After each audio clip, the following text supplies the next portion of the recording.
So an abstract class is a class in programming that serves as a blueprint for the other classes. And one important key point is here is that it cannot be instantiated. Means we can't create the any object for the abstract class. That's very important.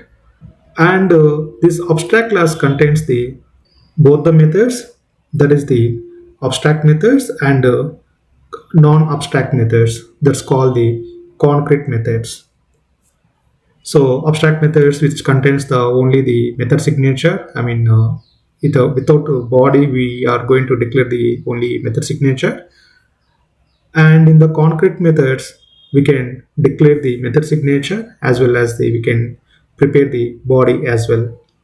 The main purpose of the abstract class is that we can provide the common structure which contains the properties and methods for related the classes, and moreover we can both concrete methods and abstract methods that we can do.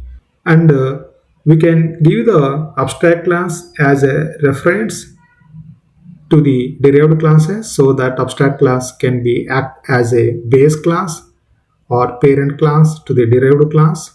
That is a very important point for about the abstract class. And again, in the abstract class we can't create the any object directly from the abstract class. That impossible, that's not possible. Okay, that's impossible. Okay, this is all about the abstract class.